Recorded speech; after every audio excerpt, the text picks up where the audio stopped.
This program is made possible by generous contributions from viewers like you. Thank you. Let me talk to you today about life, or more specifically, the end of life. Written approximately 4,000 years ago during the ancient Egyptian 12th dynasty, the debate between a man and his soul asks a simple, although still as then controversial question. Is it ever correct, morally correct, for a person to take their own life in the face of immeasurable suffering? The putative man of the debate says yes, he suffers grave misfortune, his present condition is unbearable, and so he seeks the afterlife, let's say, to relieve his misery. The man is opposed not by his friends, he has none, nor by his family, they are now gone. He is opposed by his own soul, which of course, naturally, obviously, is the part of the man that survives death, has an interest in what happens in the afterlife. It argues essentially that the man simply cannot know with any certainty that the afterlife will relieve his suffering. He simply cannot know in life whether the gods will judge him favorably in death, or whether a worse fate will not befall him. And without this knowledge, his wish for death is incoherent. This argument is interestingly different from the arguments we often hear today that are meant to dissuade people from from unaliving themselves. We have duties, we are told, to our friends, our families, our communities, our gods, our future selves, our past selves, and so on.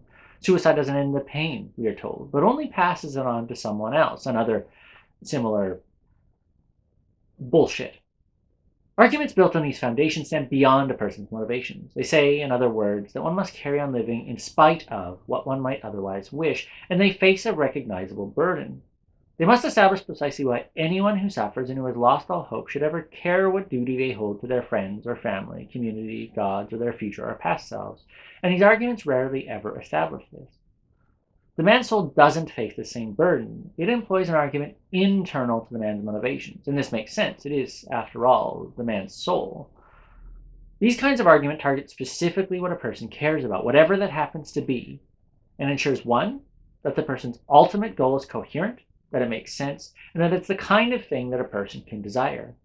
Two, that the person's intermediate goal, the means of achieving the ultimate goal, is also coherent. And three, that the ultimate and intermediate goals are coherent together, that there's no contradiction between them. In this case, the man's ultimate goal is to relieve his suffering.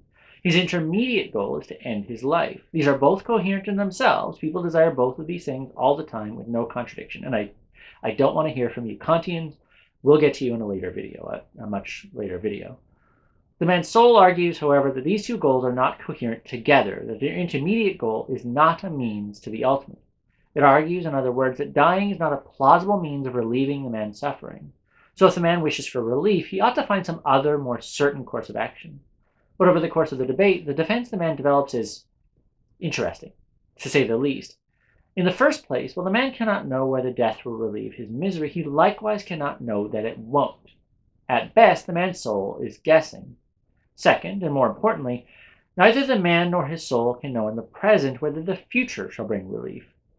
While the soul argues that the man must carry on living, the man replies that to do so is likewise not certainly a plausible means to relieve his suffering. He and his soul remain totally ignorant about whether any course of action can save him. Well, what then should the man do? Should he live or should he die? The man cannot certainly relieve his misery either in death or in life. His defense does not then truly defend his decision. It rather creates a problem, a puzzle that demands resolution. And today we are going to explore how the text tries to solve it.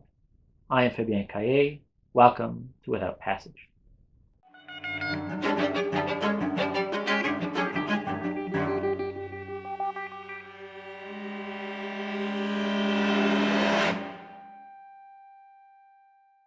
I want to begin with a brief disclaimer. I'm not an ancient Egyptian. I am neither an Egyptologist. I am a philosopher. My concern in this video is with the arguments employed on either side of the debate and their implications for human life and human death.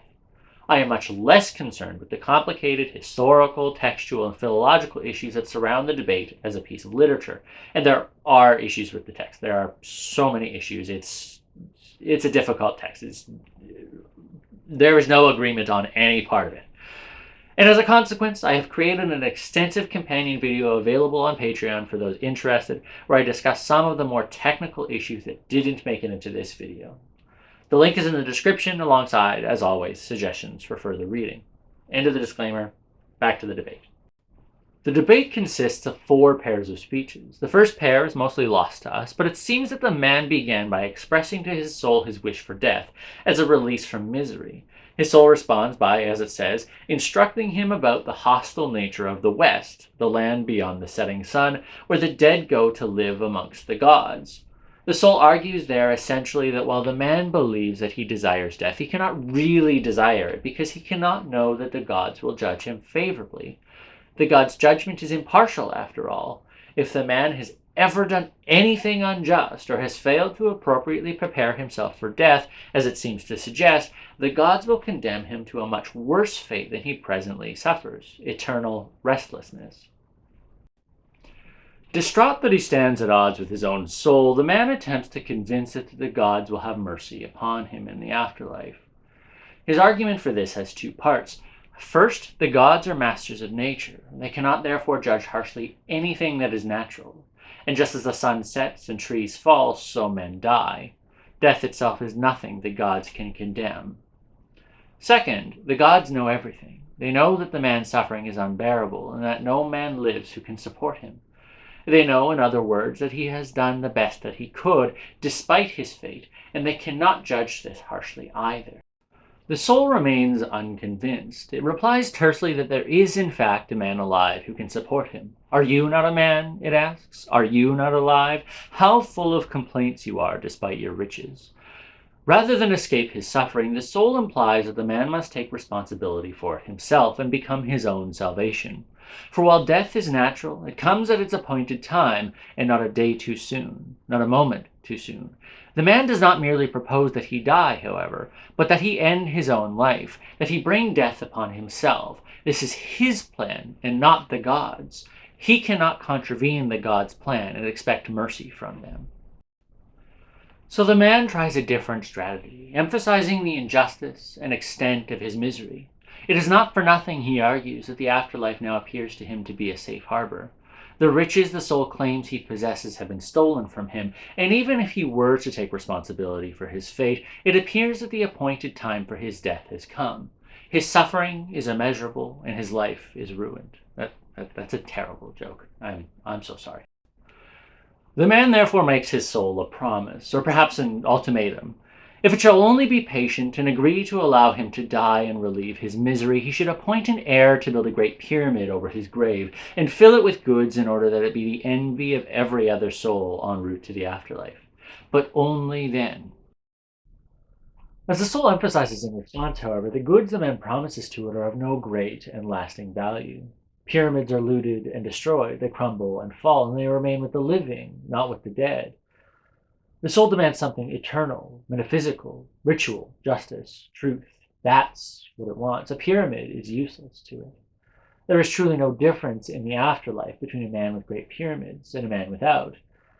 The man must therefore find a way to stay alive until he accomplishes what the gods demand of him, and to that extent at least, the soul counsels the man to forget his troubles and enjoy his life. To illustrate this point, the soul narrates 2 distinct episodes that have become quite controversial among Egyptologists.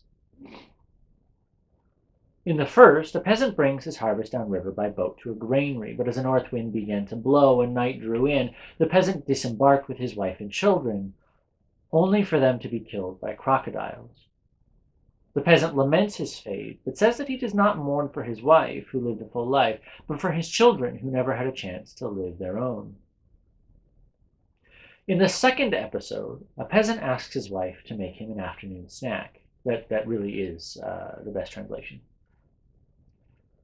She refuses and says that supper will be ready soon. The peasant leaves angrily, and he remains angry when he returns. He no longer respects or loves his wife, but rather resents and ignores her. How the soul expects these short episodes to illustrate or even support its argument is unclear.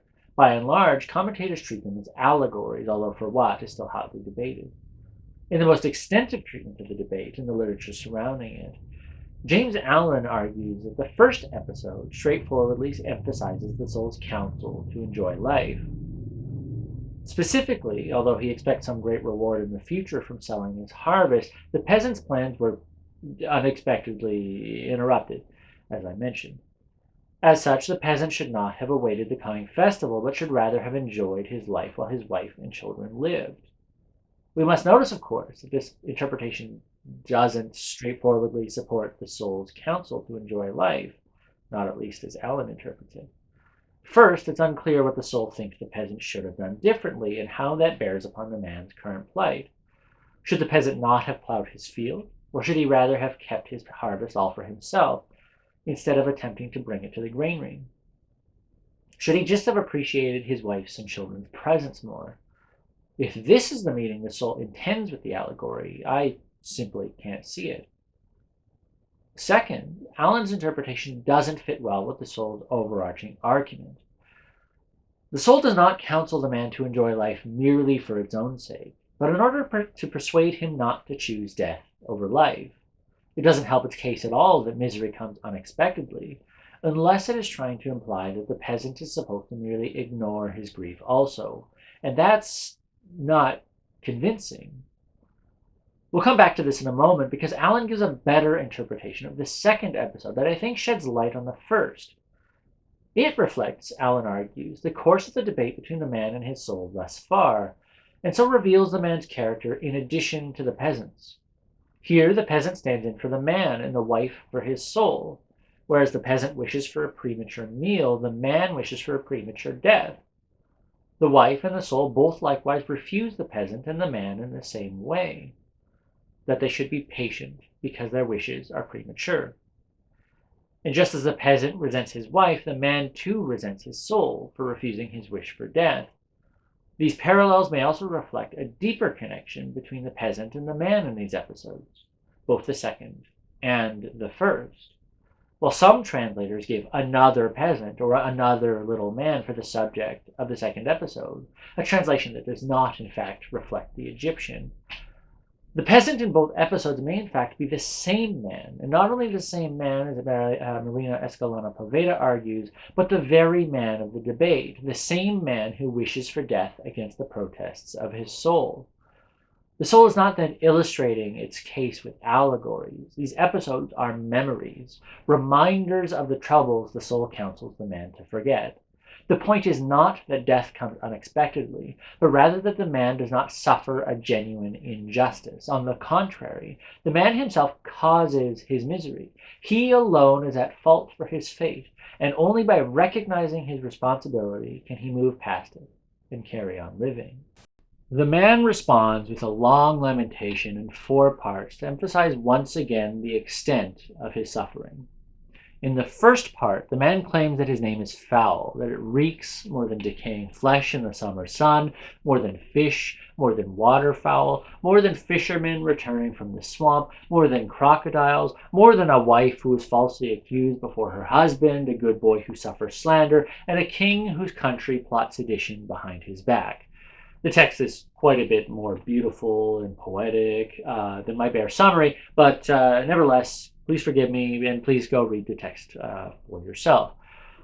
Anyway, there are 2 strands to this argument. First, it is clear that the man believes that his name is quite foul, intensely foul. The intensity of its stench is overwhelming and inspires others to react badly towards him. But second, his name is foul unjustly.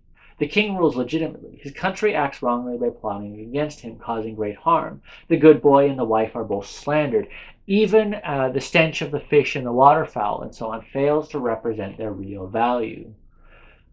Well, some commentators say that the man argues here specifically against the soul's counsel, implying then that if he were to forget his troubles and enjoy his life, then his name would be foul. It rather seems that the man emphasizes his present misery. His name is foul today, and unjustly so. Against his soul, in other words, he argues first that his suffering cannot be simply forgotten, and second, that he is not genuinely at fault for it. And this becomes ever clearer throughout the latter parts of the man's argument too. The other 3 parts of the man's argument are much simpler in structure. The second is a classic Egyptian lamentation. To whom can I speak today, the man asks. Brothers are evil, friends are loveless, hearts are rapacious. Every man robs his neighbor, kindness is dead, brute force bears down upon everyone is content with evil, goodness is defeated, that which should enrage a man only amuses him, and so on. Normal shit, much of it lifted from earlier texts and in turn stolen by later ones, and common still today. The point here is not merely that the man's suffering is immeasurable, but that the good life is impossible for him, or at least unlikely. As far as the man can see, death is the only plausible path to relief, and in this position, the third part of the man's argument follows naturally. Even uncertain salvation is preferable to certain misery. He sees in death, he says, the sick man's recovery, a release from bondage, the fragrance of myrrh and flowers, sailing in clear and breezy skies, finally understanding what previously perplexed, and returning home from a long and difficult voyage. All good things, of course, and all, once again, standard tropes in Egyptian literature of the period. The man hopes finally that in death he shall stand alongside the living God, punishing injustice, overflowing temples with bounty, knowing all things, and hearing Re when he speaks. Once again, and now ultimately, the man's soul remains unconvinced. It makes a final brief response, a response that translators and commentators alike have long found perplexing. It says something like this: "Lay your complaints upon the altar, my brother who belongs to me, and make a burning sacrifice in your struggle for life. Say, love me here, and forget for now about the West. But when it is wished that you depart for the West, and your body rejoins the earth, I will lighten your weariness, and we shall dwell there together." The consensus interpretation of this passage appears to be that the soul reconciles with the man by finding some compromise between them, some compromise between dying now prematurely and living on until the man's preordained time of dying. And that compromise? To live on until the man's preordained time of dying. That this is not at all a compromise between the man's argument and his soul's is obvious. It should be obvious. It is nothing more than a restatement of the soul's position. Nothing has changed. And yet we know through the drama of the text, the man awakens to report to others the contents of his debate with his soul. This is the very precondition of the debate as a text. So why does the man live on? Why does he listen to his soul? What does it really mean to say in its brief and final response? Part of the problem here is that the soul is not simply responding to the man's argument, but to the genre he employs to make it, lamentation poetry. To understand its response, then, we must take a brief detour to understand also the genre and what it implies about the man's argument. Lamentation poetry was at the height of its popularity when the debate was written. While the genre was born at least several centuries earlier in ancient Sumeria from complaints about all kinds of tragedies, individual, social, political, natural, it really found a home in Egypt during the First Intermediate Period and after, where it coalesced around several select themes, all of which essentially conservative or even reactionary, bemoaning the decay of traditional political norms and the consequent decline of Egyptian civilization. The admonitions of Ipuwer, for example, probably written around the same time as the debate, describes an Egypt turned upside down. The rich have become poor and the poor wealthy. Nobles lament and peasants rejoice. The mighty are everywhere driven out of cities, which are then ruled by paupers and villains. And all of this because, as the text says, there is no man of yesterday. The Egyptian populace has become too corrupt, too evil, to effectively preserve a just and well-functioning polity, one that serves not only the Egyptian populace itself, but also the nobility and the gods who ultimately govern them. And as a consequence, the Nile runs red with blood as famine, disease, violence, and death ensnare everyone throughout all of Egypt. Egyptologists are fond of saying that the lamentation poems of the Middle Kingdom, such as the admonitions, were literary inventions. This means, as they conceive it, that the poems do not reflect any genuine political reality. Middle Kingdom Egypt was overwhelmingly peaceful and prosperous. There was, in fact, nothing of that period which reflects the topsy-turvy world of the lamentation poets. And as such, they were intended to shore up support for the existing regime by reminding the populace of the bad times that it put to an end, namely the First Intermediate Period, a period of about a century or so when Egypt was disunited and in the process of being united, and hence a lot of warfare. And certainly this is true sometimes, but to conclude that this is true of all or even most lamentation poetry strikes me as hopelessly naive. It completely alienates lamentation poetry from the ordinary kinds of political discourse that we see all throughout human history and still today, while also neglecting the possibility that ancient Egyptian authors were intellectually and ideologically diverse. The Middle Kingdom may have been powerful and prosperous by any reasonably objective archaeological or historical standard, but prosperous by the standard of at least possibly diverse mythic imaginations of Middle Kingdom Egyptians themselves, that's a different story entirely, especially as the Grand Pyramids of Giza still loomed over the horizon, much more brilliantly and powerfully than they do even today. It would not be surprising if there remained a large conservative contingent within Egypt at the time that vaguely remembered the power of the Old Kingdom and lamented its destruction. In just the same way that there remain conservatives and reactionaries today who lament the fall of the Ancien Régime. They may even see themselves as the rightful heirs of state power in Egypt, if not for their violent dispossession by those they consider paupers from the south. And if this is what lamentation poems represent, they are not merely literary inventions. They reflect very real political conflicts within Egypt at the time, political conflicts that are visible in the archaeology of the 11th and 12th dynasties. The debate was formed in the crucible of these very political conflicts, and while Egyptologists have long held that it sits among the lamentation poems, they all recognize in the next breath that it does so uneasily. Certainly the putative man of the debate occupies the same position as the traditional lamentation poet, or at least their dramatis personae. His soul, however, does not, and the man's soul, not the man, ultimately wins the debate. The man is compelled by his soul, by argument, to carry on living. What I want to propose then is that we read the debate not simply as a continuation of the lamentation tradition, but as a reaction to and parody of it. Its target is not simply the man's desire to die. It is the conservative perspective that animates this desire, and also the lamentation tradition generally. What it says is simple. You who believe that life is unlivable in Egypt today, you who think that it is preferable to die rather than live in this present condition, do it. Die. Or recognize how powerless your lamentation is, and do the work required of you to live well in the present regime. And with this now in mind, we can return to the soul's final speech itself. Brief as it is, it makes two very significant logical moves. It first brings to the surface a tension latent within the man's argument thus far, and especially within his lamentation. The man asserts that the gods will see fit to reward him in the afterlife, while they have nevertheless not seen fit to reward him in life. This is not, of course, strictly in contradiction. The Egyptians were not generally committed to any doctrine of a just world in life, and there is no indication that the man is either at any point in the debate. But it does raise a question about how the man understands his relationship to the gods and whether he has actually done enough to earn their favor, erring on the side that he in fact has not. The man's soul tells him, therefore, to dedicate his complaints to the gods as a sacrifice and ask for their favor here, now, in life. Second, and much more importantly, the man's soul emphasizes an important asymmetry between death and life. In death, the man makes himself an object, passive, powerless, awaiting the mere chance that the gods have mercy upon him. In life, the man remains active, powerful, able to take his fate into his own hands and earn the gods' favor. This is important. The debate between the man and his soul hinges not on the relative probabilities of the man's suffering being relieved in death or in life, as if they are merely numbers to be compared. It hinges rather on the power the man has to effect his own relief, a power the man surrenders in death. The soul argues that the good life remains possible, in fact, if only the man should take responsibility to do what must be done.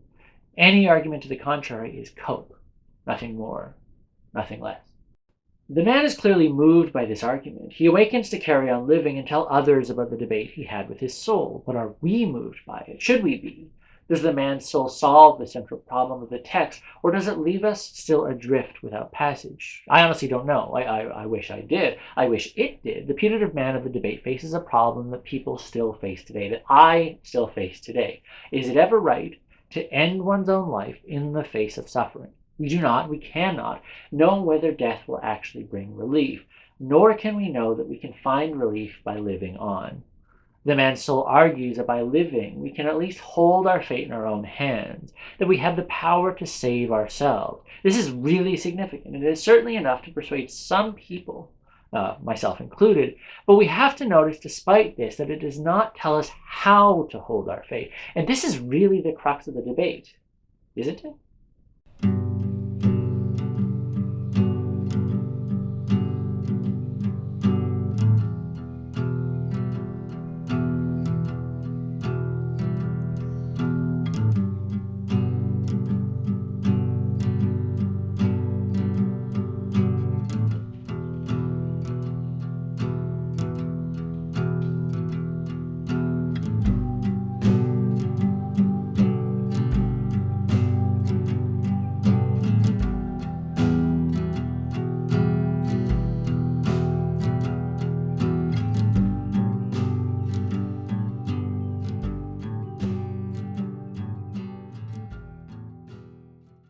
In the next video, we will look at how ancient Egyptians attempted to answer how to hold our faith by looking at the meaning of ma'at, or justice, in the tale of the eloquent peasant. See you then.